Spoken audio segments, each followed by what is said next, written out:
Okay, so I got a little off track with the FIS 6MB-100 6LQ6 amplifier. I just wanted to talk about grounded grids a little bit with it. So I got it open and turned to the side here, and the tubes here, 9-pin tubes. Let's do this one. Here's the gap. It goes clockwise. This is pin 1, 2, 3, 4, 5, 6, 7, 8, and 9. Right? I don't know if you can see the gap. Yeah, you can see it a little bit better there. That's the gap, and that goes clockwise after the gap. 1, 2, 3, 4, 5, 6, 7, 8, 9. That's the pins. And it's the same over here, except the gap is up there. But you got the wires in the way, so I'll stick with this one. So anyway, if you notice, all these pins are directly grounded. All these pins here, and also up here, all these pins are grounded, right? So this is pin 3, the cathode, and we say grounded grid. It means all the grids are grounded and it's driven through the cathode. And looking at this pin out, pins 1 and 7 go to grid 2. Pins 2 and 6 go to grid 1. And pin 8 goes to grid 3.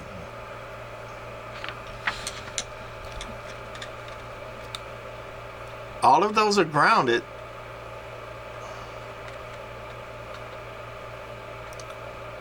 except pins 3, which is the cathode. That's where the input comes in at.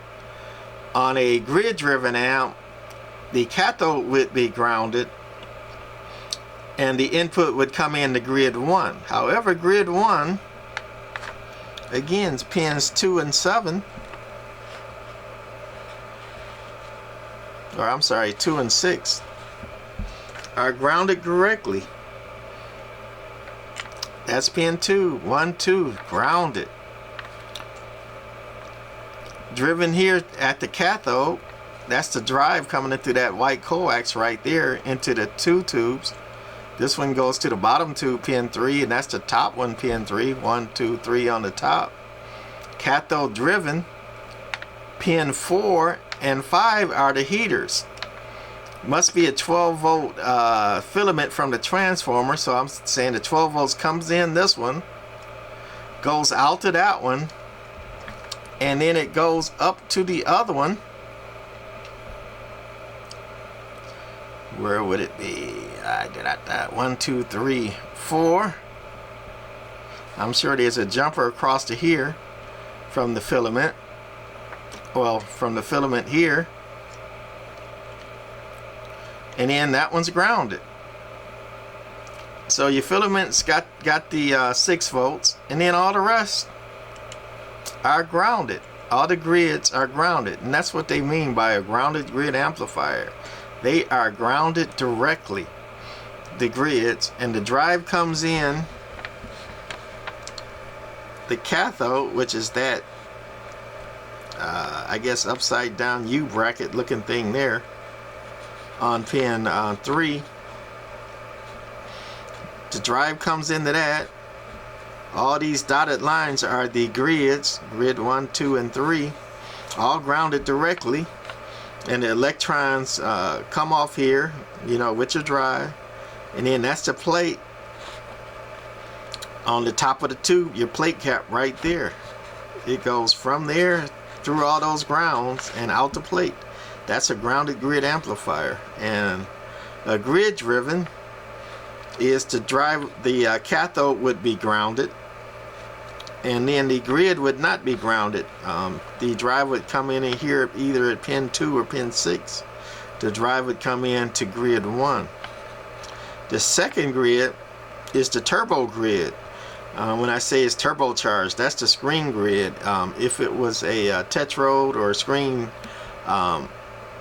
amplifier, that would have voltage to it instead of being grounded, and that would help pull that voltage from the cathode or from the grid up to the plate. It would be like a little turbo booster. You got voltage helping to pull it on up, and it makes the amp have a lot more gain when this has screen voltage, but it's a lot more complicated because now you need screen voltage, and then you're going to need negative bias to calm that turbo down, and so you're going to need two more voltages, and if one goes or the other one goes, you got problems. A lot more complicated. Where a grounded grid is pretty simple. Again, you only got the plate voltage, you got the filament coming in, you got the drive coming in through the cathode. Pretty simple design. You're not going to overvolt the screen or the grids because they are grounded. Safer, easier to build amp, very rugged.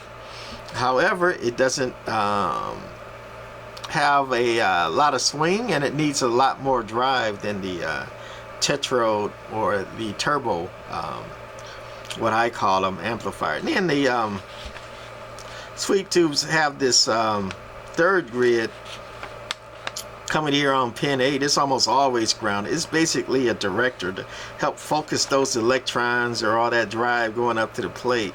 It helps focus it in a little bit better, but pretty much all sweep tubes have that, and it's pretty much for always grounded. So for a practical purpose, you know, pretty much ignore that. And that's basically the tube there. So that's what I missed with the other one, and why I made this little chart. Basic with a 6L6, but pretty much all sweep tubes are usually Pintos like this and have the same setup. Just the 6L-F6s are 12 pin, and the 6L-Q6s are 9 pin. And when they say grounded grid, they ground grids like they do on this one. They just ground them right out.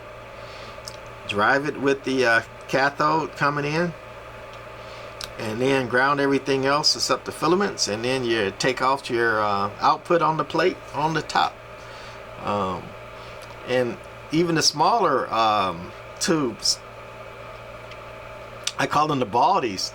Only difference is they have the plate not on top, but it's coming out one of the pins at the bottom. The problem with that is you got the output pins and the input pins and everything else right next to each other with, you know, the pins instead of coming out the top. So they like to interfere with each other, especially with the higher power tube. So bodies are usually small, lower power. You know, use them for drive or low power amps, because just the way the design is, taking the pins, you know, coming out, you know, the same place where the input and everything else is coming in, is just not ideal for high frequency amplification. But you can get away with it, but it's not ideal. Anyway, that's it for this one. Bye.